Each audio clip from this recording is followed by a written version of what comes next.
coming out. We were really excited to partner with Helicon for this. I just wanted to let you know about some of our events too that you may be interested in. We've actually got a lot going on throughout the month of September. So beginning tomorrow night, some of you have been checking out the Stokes artwork that we've got up, and we've got some fun stickers and things for sale. So we're doing a meet and greet with her from 6 to 8 p.m. here at the Nature Center. So you can drop by anytime. We'll have some appetizers out. And at 6:30, she'll be talking about the process behind her art. So if you'd like to meet the artist behind these beautiful pieces, come on up tomorrow night. And Saturday, we've got a canyon conversation here at 11 a.m. in the Nature Center about Ute ladies tresses, which is a native orchid species to Utah that's threatened. So Mark Brunson from Utah State will be sharing some info about that. We've got our last canyon jams, which is the band Camarados, Saturday night. There are still tickets available for that at logannature.org. And then we've got a lot of other great events. So we have our Writers in the Woods series. We've got 2 of those this month. Those are both free. Some great books and authors will be talking about them, as well as Humanities in the Wild. So that's also a really fun one, and another free one. We do ask you to register for that one so you know how much food to bring, but that'll be just a bird walk from the Nature Center up to Second Dam back here, and then we'll conclude with Eli Knapp, who just wrote a book. And he will be talking about some of his experiences and having the book for sale. You can purchase and get it signed. If you have any questions about any of those events, feel free to talk to me, or if you want to buy the Stokes Live. I am here for the night. Thanks for being here, guys.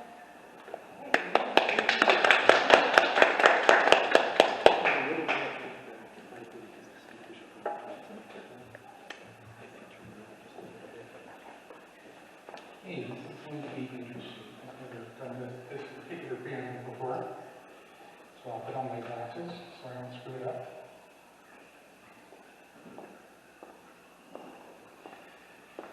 Hey, hello and welcome to Helicon West. Helicon West is a live reading series that brings published, unmasked, local authors, community members into an open and uncensored forum in order to promote the voice of every community member and democratic ideals. We honor all levels of skill, ability, and craft. In addition to featuring published authors to give the literary arts more exposure in Cache Valley and its surrounding areas, we invite and celebrate aspiring writers from every walk of life to find and share their voices with us.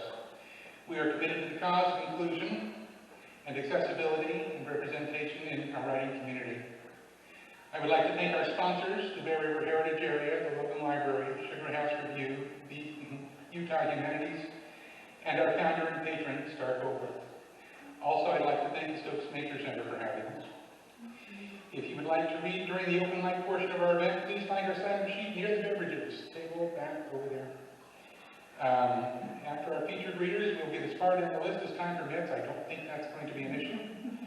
Each reader will have up to 7 minutes of time to read for us. After 7 minutes, they will be politely clapped off. All of our Helicon West events are recorded and posted to our Helicon West YouTube channel. If you do not wish to be recorded but would like to read during the open mic, please make a note by your name when you sign up so we can turn the camera off when it's your turn. Helicon West is made possible by generous sponsors and by the community we serve. To help us stay in person until the new Logan Library is built, not to mention hydrated and caffeinated, there are several ways to make donations. You can support Helicon West by donating online at sugarhousereview.com, step.save Helicon West. You can scan our QR code and donate via PayPal. You can leave your sweet pocket change in our collection can backed by the copy. Help us continue to bring literary events to our community. If something moves you, if the coffee revives you, if you've got a great date out of tonight, consider leaving a tip to help keep a good thing going. You can also support our dear featured readers by purchasing copies of their book in the back or quietly during or after the event. I'm sure all of us would love to sign them for you. Tonight's reading is the authors, the small smattering that is, of Book Soul, Sand and Sky. This was an awful lot of fun to put together, and we're very, very proud of it. But we also had so much fun because we got to meet our people, as you see, Star, Shannon, Brock, just Britt, just the stars keep on coming, and it was so fun to include all of them. So, I would like to call these readers up one at a time so they can go over their bios. They're very short. Brock, I'm going to go with you first. Brock Detier is retired in 2018 after teaching at Utah State University for 21 years and directing the composition program since 2007. He has published 5 books for college composition, teachers, and students, as well as 2 volumes of poetry. His song and story albums for kids are available at Amazon.com and Bandcamp.com. In 2006 and 2012, he was chosen as Teacher of the Year for the College of the Humanities and Social Services. He serves as a judge for the USU Creative Writing Contest every year. And I'm sorry, I think I messed up the microphone for you, but I trust that you're going to be capable of fixing it.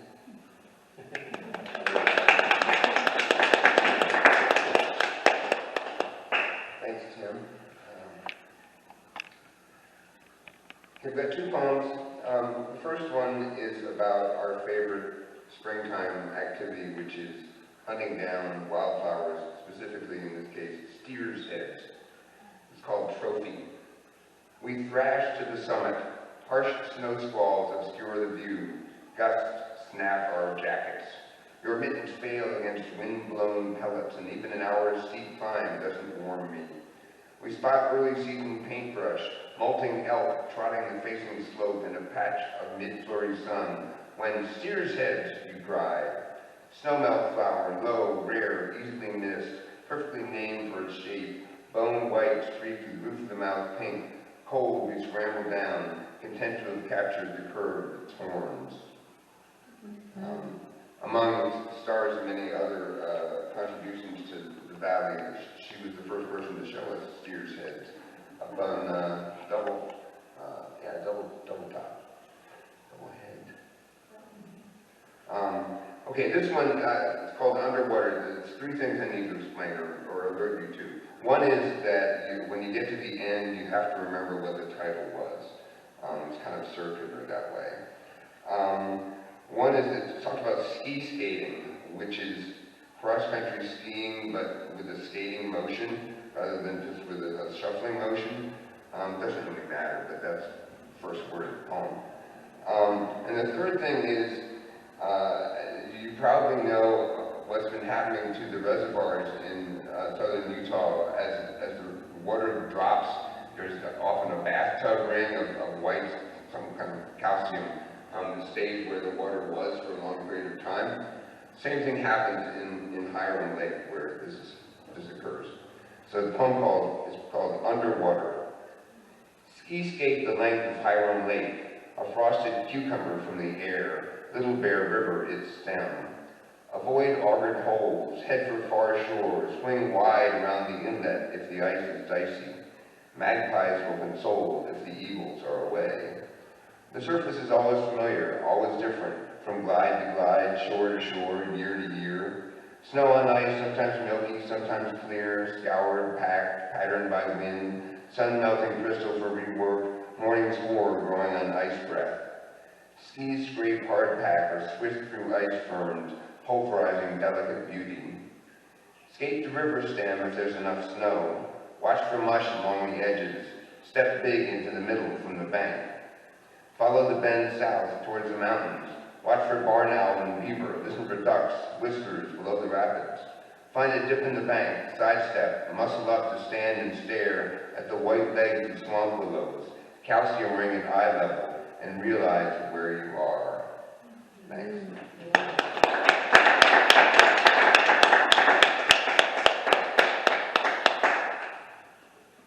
Thank you, Brock. Emily, you're up next. Emily Wheeler earned graduate degrees in history and landscape architecture from Utah State University. She is the award-winning author of 12 books for children and adults, including The Bone Map, No Peace with the Dawn, Blood in a Dry Town, and a Whitney Award finalist for Born to Treason, as well as several short stories, magazine articles, and scripts for educational software programs. In the summer, she is often working in her garden or exploring the Intermountain West. You can find more about her books at her website on Amazon.com. Emily.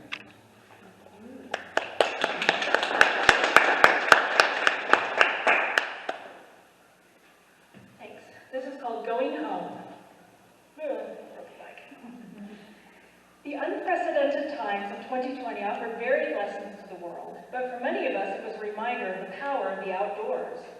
When I let my kids play hooky from the drudgery of quarantine school at home for a visit to a local reservoir, I felt like I was escaping from a dark fog. The kids splashed in the chilly water and built lopsided castles from the gritty gray sand while the seagulls screeched overhead. And the sunshine and damp breeze cleansed away the strain that had been building in my chest day by day. Everything in our human sphere was new and uncertain, but out there the sun shone, gulls circled, and lapping waves promised peace. With indoor venues closed in 2020, record numbers of people headed outside. Whether they sought stimulation or solace, they likely found it.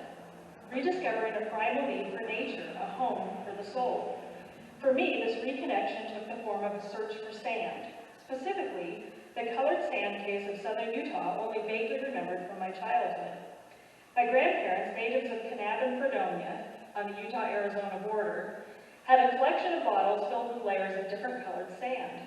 I spent many childhood summers visiting the old family home in Kanab, playing at Lake Powell, and sometimes driving for what felt like forever, and therefore could have been 10 minutes or 2 hours, to sandstone caves striped in hues of orange, white, purple, and even green, to scrape the walls and collect layered sand in our own bottles.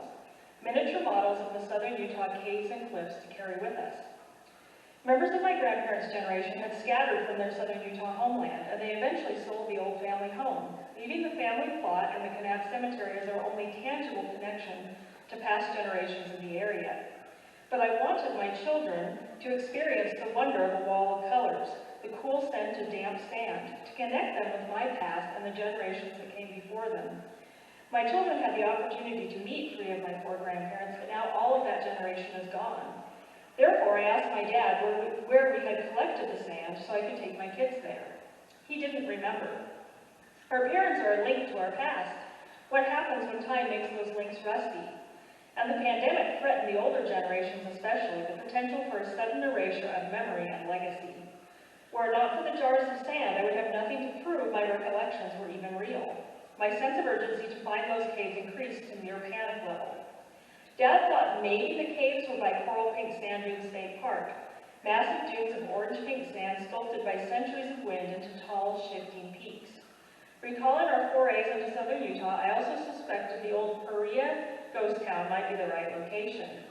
Armed with masks and hand sanitizer, I shepherded my husband and children to one of the Kanab hotels still open during the pandemic. No breakfast, no pool, no regular cleaning service. We tried coral pink sand dunes first. The kids brought sleds to glide down the massive hills of orange pink sand. Even in the spring, though, the sand is hot and sucks your feet in with every step, filling shoes and socks with the fine powder that would coat our nostrils, our scalps, the car inside and out. Regular sleds don't slip well on the hills either, leaving the kids hot, tired, dirty, and disappointed. And as far as we could discover, there were no colored sand caves anywhere in the area. It was, the children informed me, the worst vacation ever. And the striped hills of Perea looked more promising. We took our empty jars and headed into the Grand Staircase Escalante National Monument.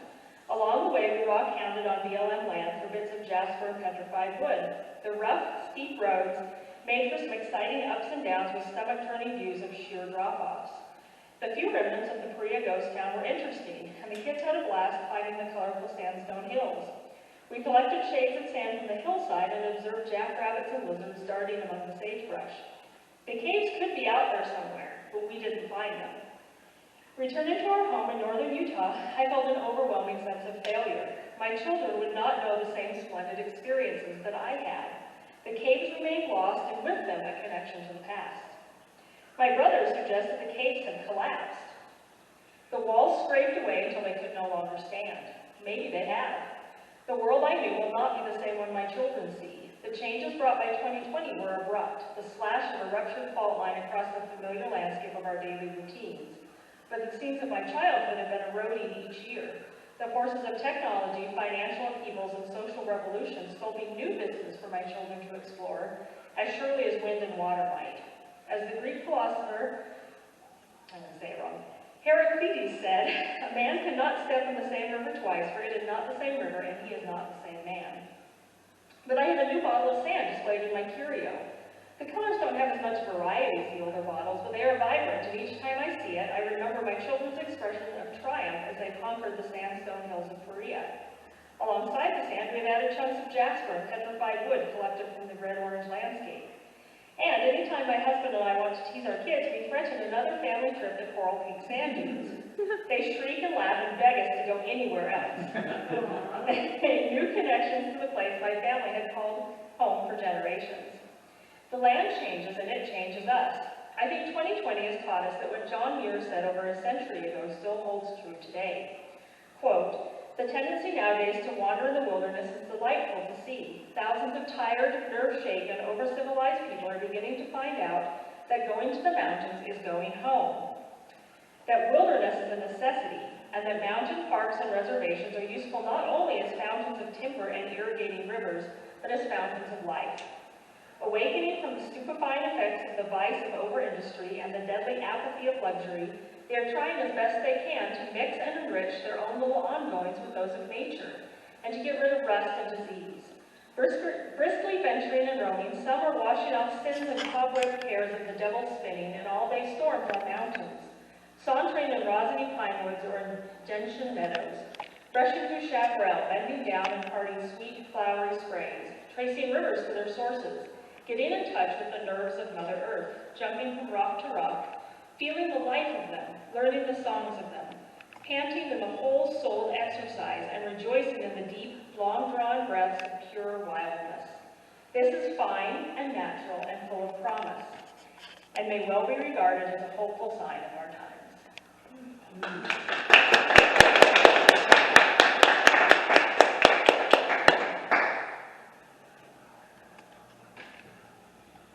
Brittany, you're next. Before I read your file, everyone, including you, keeps calling you Britt. I knew you when you were Brittany, and I don't know what you'd rather call you at this point. But my apologies if I screw it up every time I address you. Britt Allen is an award-winning poet who graduated with her Master's of Arts degree in Literature and Writing from Utah State University in May 2020, where she now teaches academic writing. She is interested in the eroticism of violence in the female confessional and lyric poetry, contributing her own experiences and voice with her art. She lives in northern Utah with her partner and rescue dog. Her first chapbook, Harvest, is being published summer 2021 by Finish Line Press. Follow her brilliant work, oh sorry, it doesn't say that, but then follow her brilliant work at britallen.org. There we go, come on.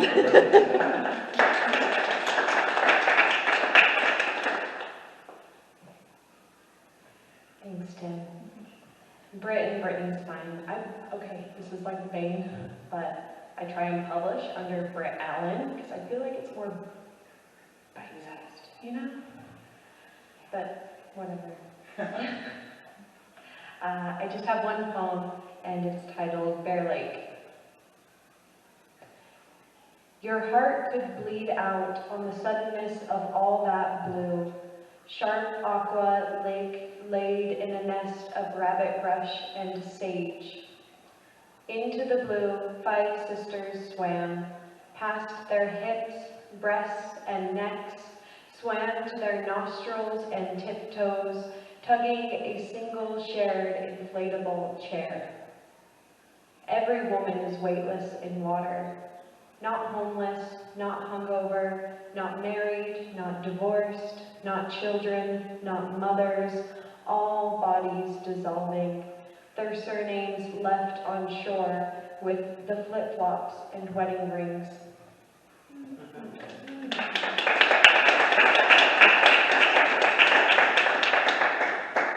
Wow, brilliant indeed. Star, you're next. Star is the inaugural Poet Laureate of Logan City, Utah, and co-founder of Helicon West Reading Series. Her most recent poetry collections are Thin Spines of Memory, which is awesome. Thank you. And Both Sides from the Middle, and City of Poetry, which I'm sure are also awesome, but I cannot testify personally to those. I will write about that. Star, thank you very much.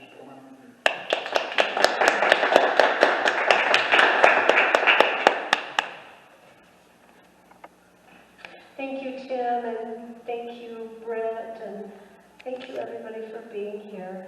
It's really hard to keep an organization like this vibrant and alive and going after such a crash of COVID and then such a crush of all the stuff that happens that we're just not sure of, and everyone is so trepidatious. And yet here we all are, and we're just enjoying being here together, and we love this book. As soon as I got this book in the mail, I sat down and read the whole thing, and I took it to my sister in Riverdale, Idaho, and she sat down and read the whole thing, and we just thought, yeah, this is, I mean, Emily, it starts with Emily, and she's going home too, and that's what my piece is about, is walking into home.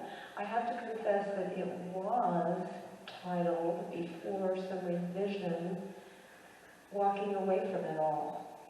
But you know, we don't have to walk away from it all. Wherever we go, we're taking ourselves, and we're really walking into home when we're walking into something that we love and appreciate. And I love and appreciate being here.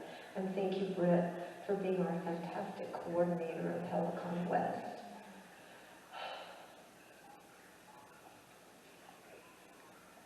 I'm on page 22. 22 is my birthday day, and so, whoops, I am not.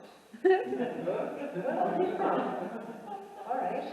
That's somebody Change your birthday. Change my breath, that's all I can do. How odd.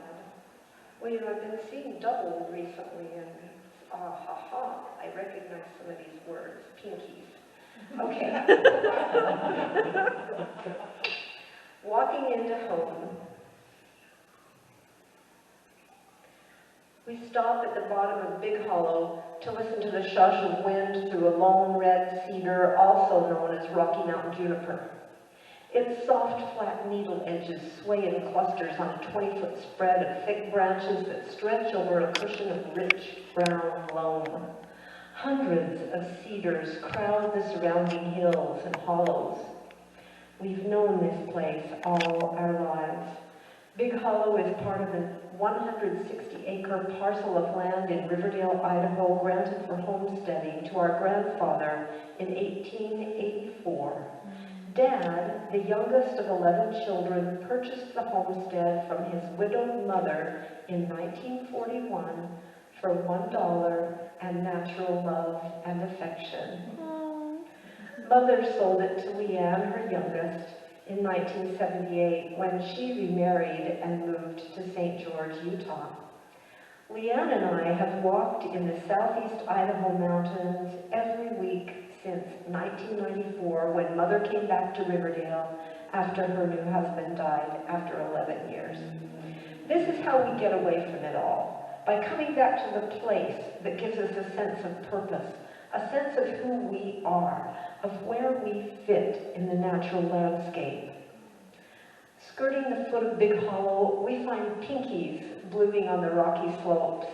Not spring beauties, the fragile pink and white blooms we find after the first snowmelt gives way to snowdrops or Indian parsnip, as those tiny white ice clusters are known in other locales. No, these plants our family always called pinkies are low-growing and hardy with dark green dandelion-like foliage and fuchsia-colored blossoms only an 1/8 inch wide. We found their name in one of the Western weed and flower guides we pore over periodically, but we've forgotten it. The names we use for what surrounds us in these homeland hills are as personal and vital as our own names. Pinkies will always be pinkies to us. Cedars, always cedars, no matter how they've been labeled elsewhere. A hawk drifts in the blue air high above Cedar Hollow, where a few deer stand watching us make our way up the hillside to the canal road. It's dry for the end of March, and the deer have already shed their gray winter coats for the sleek golden camouflage of summer. Every season asks us to adapt. We add or shed layers along with the deer and coyotes. We pay attention to the migration of songbirds, of ducks and geese, of wild turkeys. We know they move not to calendar time, but to subtle changes we can't discern and may never understand. Changes we do not understand are coming to Riverdale. People have seen the rolling hills and lush river valley, and they want to live there. We don't blame them. And we don't blame our neighbors, most of whom are cousins, for choosing to sell their burden of land that has kept them struggling to make ends meet. We ponder what our responsibility will be to these new neighbors who take root like colorful weeds. Perhaps they will grow on us in positive ways, with names that become part of the local fabric, like pinkies, like some of our favorite wildflowers. Every spring, we look for the first bluebell, the first Johnny Jump Up, the first cowslip, also known as glacier lilies. Buttercups or yellow fritillary usually come before any of these, but they are rare. They're upside-down, deep-cupped blossoms, short-lived. I thought my time on the family farm would be short-lived. It took leaving for a couple of years, a few years, and then coming back before I could appreciate this legacy from our pioneering ancestors. I had thought the big city suited me better. Not so for my sister Leanne. She has always revered the family farm and the wild and tame animals that live there. When Dad died in 1962, she talked Mother into keeping the place. It took some doing, but Mother managed. She found a job in town, sold the cows, leased the fields. When she remarried 16 years later and moved to southern Utah, she offered to sell the farm to Leanne and her husband Clyde. They made the last payment on it shortly after Mother died in 1999, and they fallowed the fields for wildlife habitat. On our way back down the hill, we look out over the valley and rolling hillsides nestled in the blue of distant mountains, and we forgive the ever-increasing number of houses that interrupt our view. After all, our grandfather built here too, and so did his children. It wouldn't be home without the people, the community. Like it or not, the landscape changes, and it shouldn't matter who was here first, as long as we take care of each other. We're all weeds. We're all out of place, no matter how long it has been since we arrived. Maybe that's where we fit. In our longing for home, we've forgotten we're only visitors, and what we're walking away from is fear of our own erasure from the landscape. For hundreds of years before the Bear River Massacre of 1863, the place we call Riverdale was dotted with the teepees of Shoshone and Bannock Indians. Almost every shred of evidence that they ever existed has been lifted from the soil. We too are destined to lose the land and the lifestyle we know and love, and so we love it as it evolves, weeds and all. We've come to the prickly pear knoll at the edge of Maple Hollow, a short walk down the hill to the old garden plot behind the farmhouse. We're careful where we set our feet, avoiding prickly pear spines and remembering the 4 baby cottontails we almost stepped on last spring. Startled, they hop-scurried through an opening in the dry grass that curved against a stand of sagebrush and disappeared. But I see them in my mind, where I carry the memories of landscape, the history of family, the names of plants, and I recognize my place, my obligation to the land and all who live here as I'm walking into home.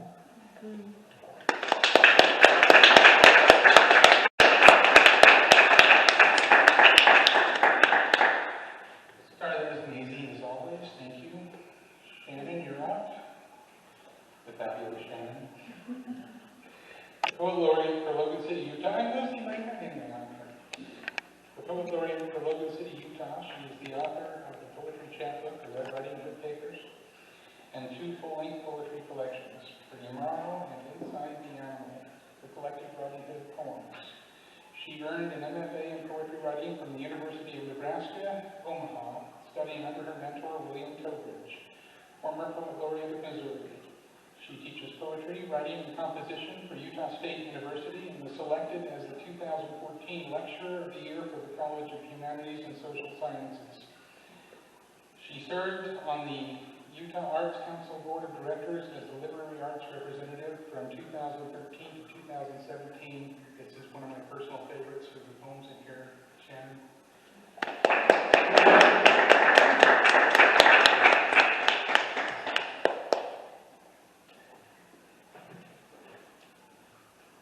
Thank you, Jim.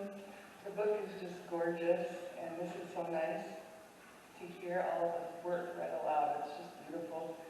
I have only one poem, and it is about the Mcguire Primrose, which there's a little postcard over here, and here's a picture of the Mcguire Primrose. And it only grows in Logan Canyon in the world. That's the only place it grows.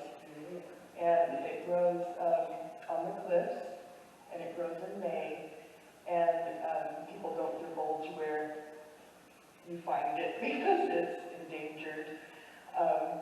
But it is gorgeous, and every year we look for it. As Brock was saying, we go look for our steer's heads and stars pinkies. I think we call them fillery. Yes, fillery. Yeah, but we love wildflowers, and so I was thrilled to have Tim accept this poem for the book.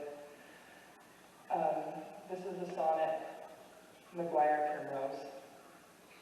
I stop at the secret place in the canyon where only a few know where to find them, and wade through scraping brush and branches with binoculars, past the sprawling willow, ascend the crumbling ridge. There, magenta saucers filled with sunlight, spilling out through golden stamen dabbed with pollen. May pauses with their beauty, their scarcity, interwoven with my life. What more can I do to save myself but to learn the language of flowers, learn to glow like a fierce star, to stand brave and erect in falling snow, withstand hours of savage canyon wind, ripping rain, so cruel. I survive, rooted to earth, brilliant jewel. Thank you.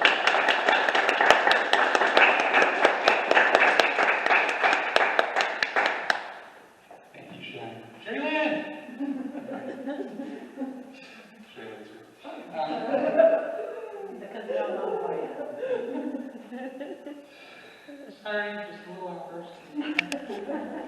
Alice Bansell, a very talented poet from New City, could not be here tonight, so I will be taking her place for again reading a portion of my piece because it's got all long.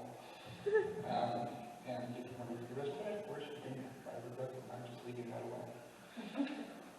Okay. Tim Keller is an avid reader who also has a weak spot for monster movies. He likes traveling, 80s music, and if the highway patrol is to be believed, driving way too fast.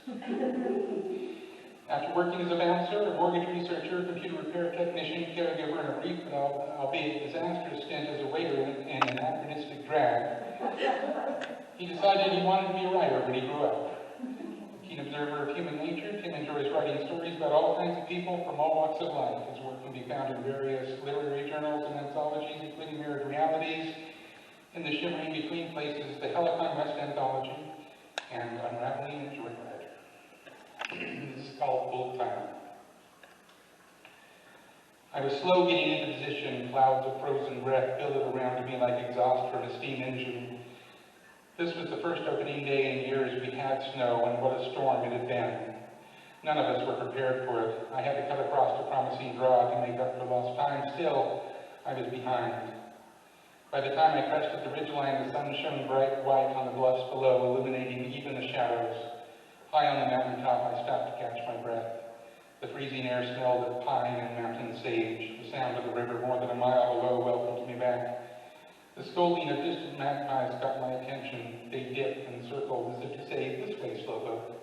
Over here." A shot rang out, then two, then more. A line of white butts crossing the next ridge over told the tale. The deer had spooked too soon, were too far away to shoot, not that the boys didn't try.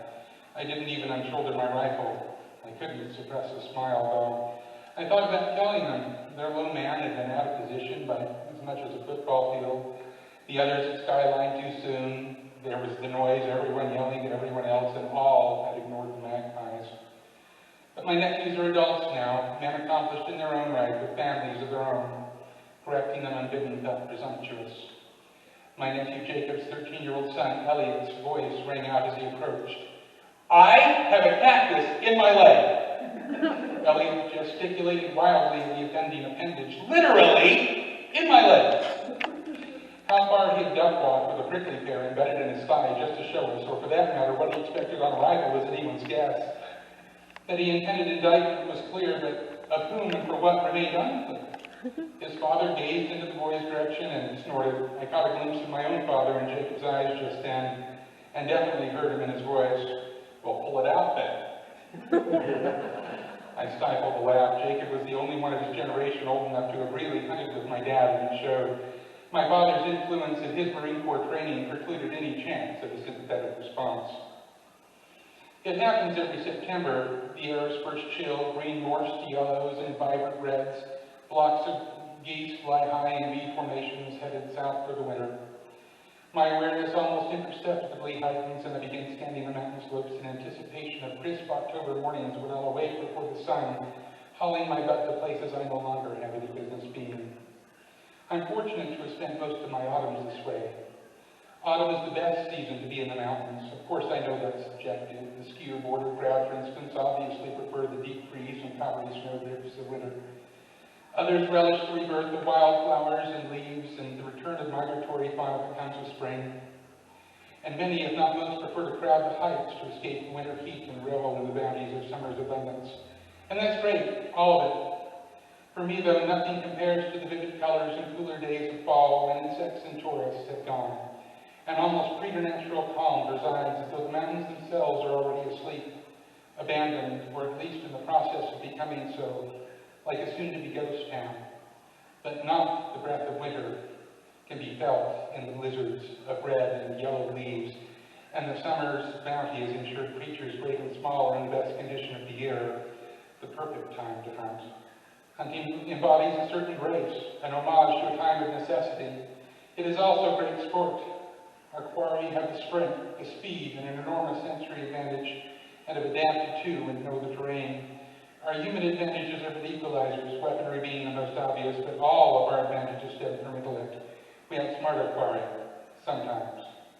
And yet, more times than not, we come home empty-handed. When I was a kid taking a buck meant bragging rights, it always framed in terms of harvest, for respect for the game and gratitude for the life we took. A moment of respect for the fallen, an expression of gratitude for its life, and of course the sustenance the meat provides.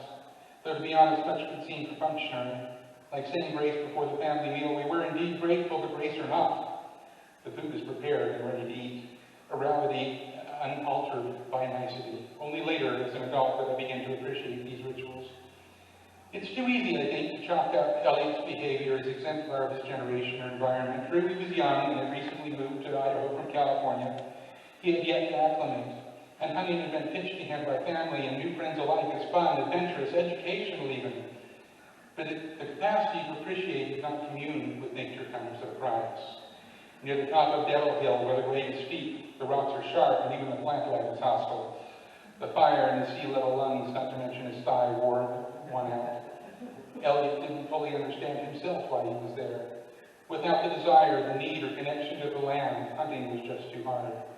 I made room for the possibility that he would acquire an appreciation for it, if only for his father's sake, but that wouldn't come anytime soon.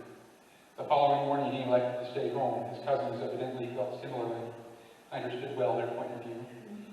Thank you. I'm going to call up Emily one more time because she has a really fun piece, and then we'll go ahead to open mic. The sign-up sheet is on the table.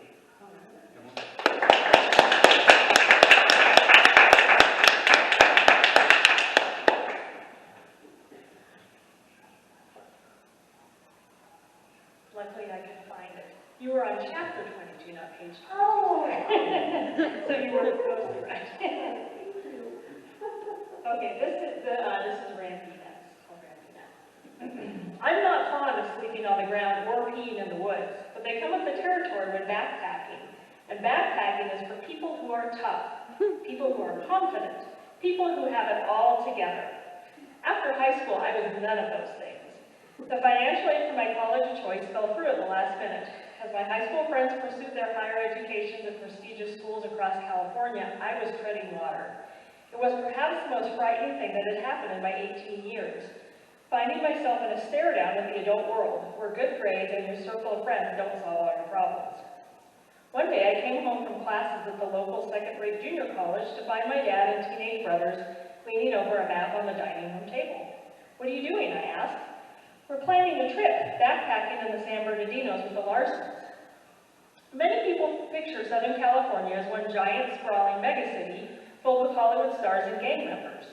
But the San Bernardino Mountains stretch above the traffic and pollution, pushed upwards by the San Andreas Fault and teeming with the mountain lions and bears that make occasional appearances in the asphalt-coated wilderness below.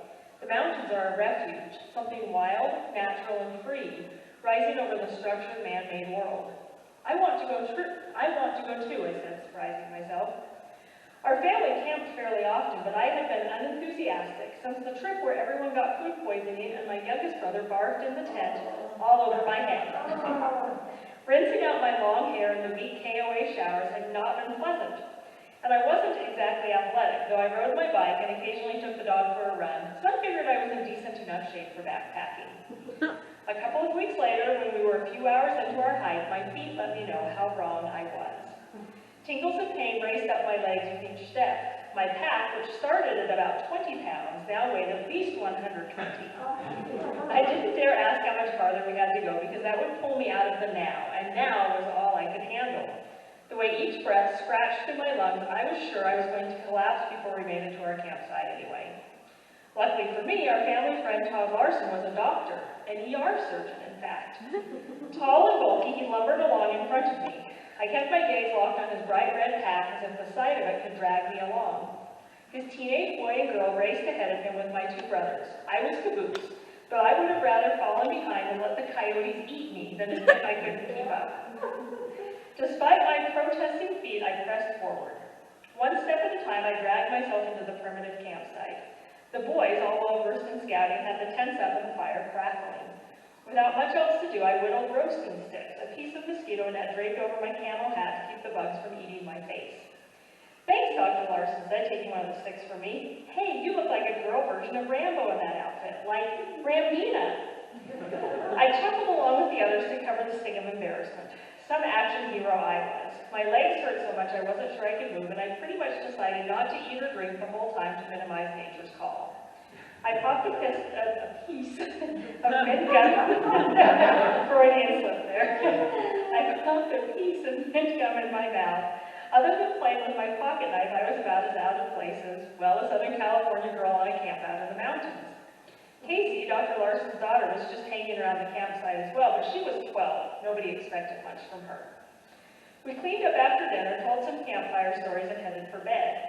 The boys shared one tent, Casey slept in mine, and my dad and Dr. Larson camped out under the stars.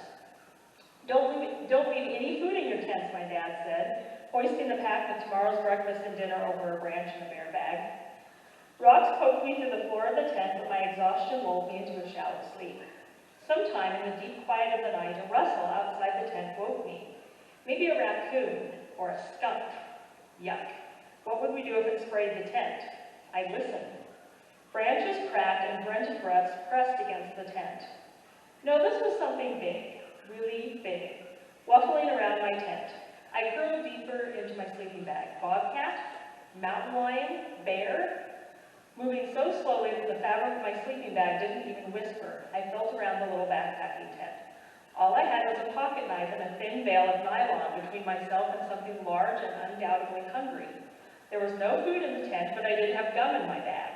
Despite the cool of the night, sweat broke out over my skin. Did gum count as food? Was I going to get mauled over a pack of Trident? Some more shuffling against the tent, and a distant male voice, my dad or Dr. Larson, too quiet for me to tell, whispered, "Bear." Yep, I was going to die. And what about Casey? She was still asleep. I was the adult. I had to try to protect her. Normally my dad would have a gun, but they weren't allowed in the National Forest. Of all the times to obey the rules.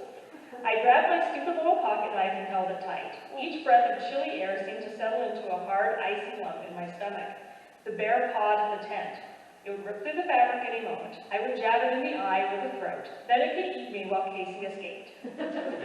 The shuffling moved away towards the no longer sleeping men. Now what was I supposed to do? There was a tearing sound. No yelling, just snuffling and ripping. People would scream if the bear was eating them, right? The campsite grew quiet. The adrenaline pulsed out of my system and I trembled. What was I supposed to do? Stay in the tent?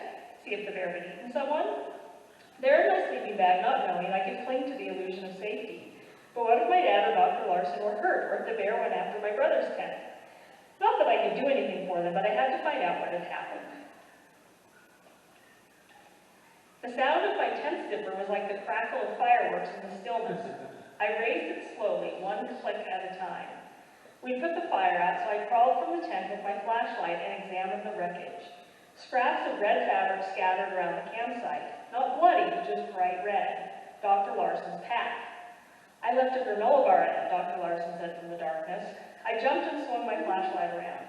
My dad shook his head at Dr. Larson and went to check on the bear bags. Dr. Larson lit the fire and I helped stoke it with the branches my brothers had gathered earlier.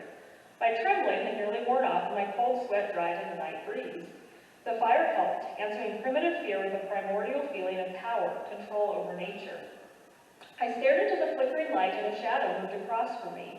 The hairs on the back of my neck pricked to attention and I rose. The bear. The bear waited on the other side of the fire, watching me through the low flames, a huge black form like the darkness of the forest wrapped in fur.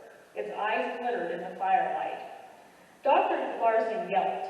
I knew the expression screamed like a girl, but had never heard it from the practice until he shrieked. Then he jumped behind me, his human shield, a good foot shorter and 200 pounds lighter than him. My chest constricted around my heart's crazy rhythm calling escape, escape, escape. I screamed too, but not like a girl. Anger rushed through me, anger at the bear, and at Dr. Larson, and at life's frustrations and setbacks. I roared and waved my arms, more like a bear. I always assumed I fell on the flight end of the fight or flight spectrum, but something rose up inside of me to answer the challenge of the creature staring me down. The bear rose up on its hind legs, and I braced myself. Would it leap over the fire or charge around? It sniffed the air, then dropped down and lumbered back into the darkness. We stood listening to the night. Crickets chirped and small creatures wrestled in the undergrowth, but the bear didn't return. I collapsed on a log next to the fire and gave Dr. Larson a withering look. Really? He grinned sheepishly. I'm a surgeon. I could have stitched you back up. What happened? My dad wielded his gigantic mag-light flashlight like a club. The boys stuck their heads out of the tent. Dr. Larson spoke before I could. The bear came back. Rambina here scared it away. At this time, I grinned at the nickname and basked in a flush of pride. I might not have everything together, but I could face the bears that life threw at me. Yeah.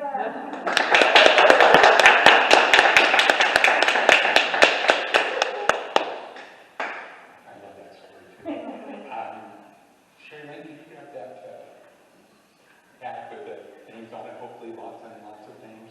Anyone forget to sign up? We're going to get it right now. There's 3 names. That'll work. Thank you. Thanks. Would anyone else like to sign up before I start calling names? Okay, there are 3 names here. We're going to start, I'm going to call them all at once. We're going to start with Philip Brown, then James Payne. Jay. I knew your last name was Payne. I'm Terrible handwriting. Yeah, I've got terrible eyesight. It's a bad combination. And then Sherry Lynn Clark, which will be a treat. So.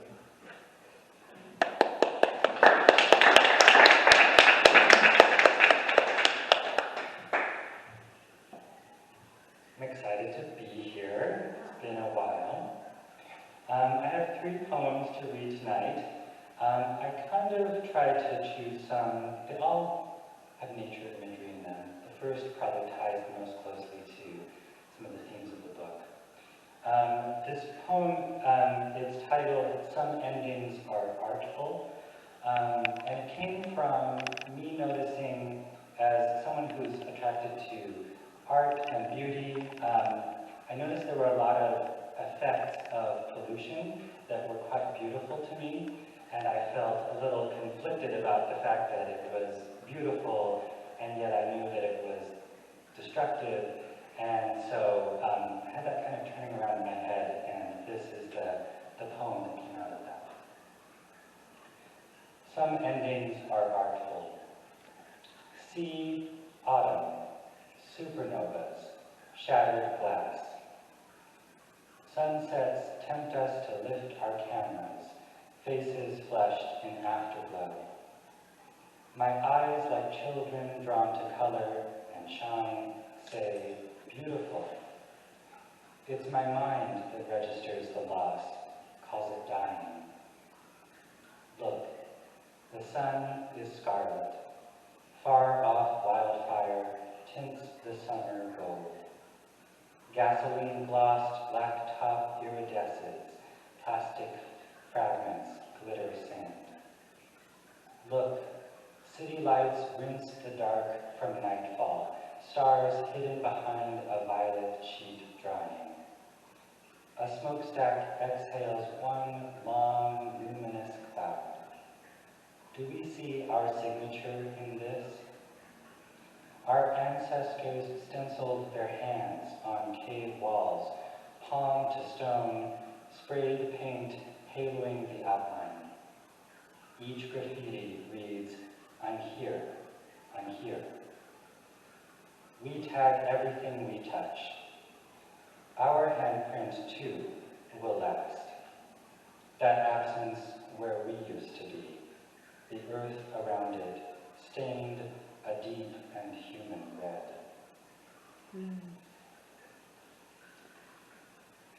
This next poem is from what I hope will be a series. Right now it is just one poem, but lots of ideas for others.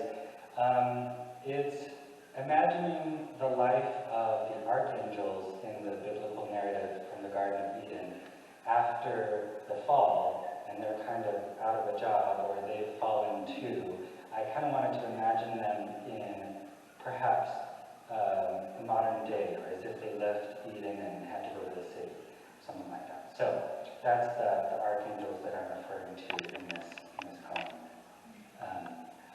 The archangels assemble IKEA furniture. Home, it seems, is a box, filled with other boxes. Table, bookcase, the lampshade too, is a paper cube of light. All right angles, unlike Eden, with its green and wild branches. A vague wood scent rises, like a memory of trees. Particle boards laid out across the floor, where we kneel, as if in prayer to bless this chest of drawers.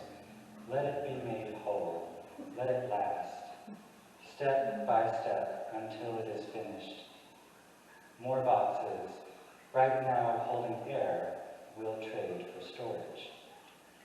Humans trade air for things, keepsakes, language, entire lives. In the hospital's bright box, we hear them pray over the body of one they love. Let it be made whole, let it last. Even following the steps, it doesn't always work. The body rests in a wooden box, inside a dugout box of earth. They then shut, as if closing a drawer or window.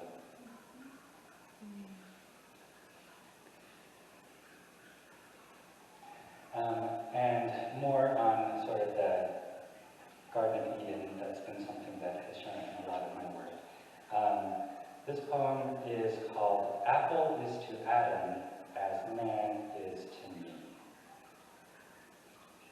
And this poem talks about my own experience as a gay man and how that can be its own sort of fall. I think that's why I'm often interested in this parallel between the fall from Eden and my own difficulties with the church I was raised in and everything. So I kind of conflate those narratives together in this poem. Apple is to Adam as man is to me. Always that absent rib ache for a kiss, its truth yet untasted.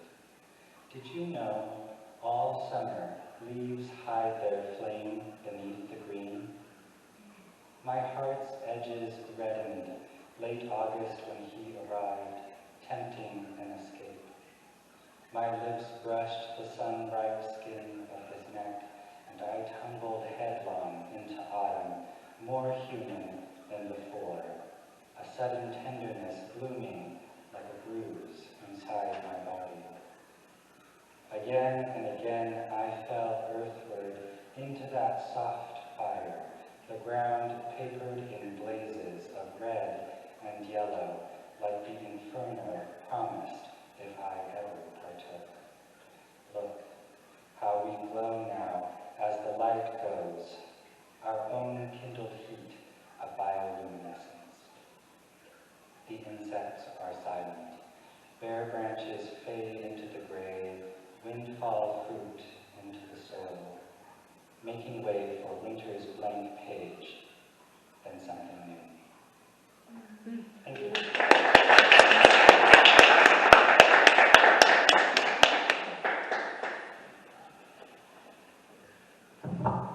Hello, everyone. Hey, Jay. Hello. I have one poem for y'all tonight. It's about a killdeer, which is a pretty interesting bird. It nests on the ground, and usually it's pretty camouflaged, but if it senses that a predator sees it, then it will engage in a distraction display where it will pretend that its wing is broken in an attempt to lure away the predator. So here's a poem inspired by that bird. Distraction display. It's not hard to identify the killdeer with her eye burning a bitter orange around the pupil like a solar eclipse against the sticks and pebbles. And it isn't hard for her to identify me, the man perched too close to her on a rock, a pencil balanced between two fingers like a cigarette. Perceiving me as a threat to her eggs, she hops toward me and performs a desperate dance of display of a wing bent broken. I study her choreography, the way she unfurls her wing, steps in circles, unfurls her wing, steps in circles. I unfurl a clean page to sketch her wanting so badly for me to believe her affliction. I outline her wing, her head, and try to forget how it works for artists like us.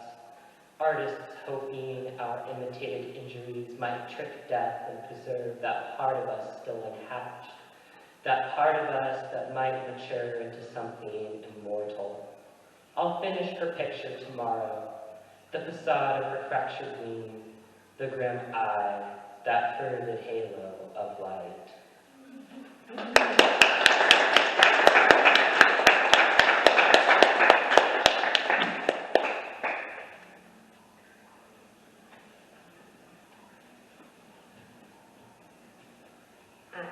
I didn't expect them.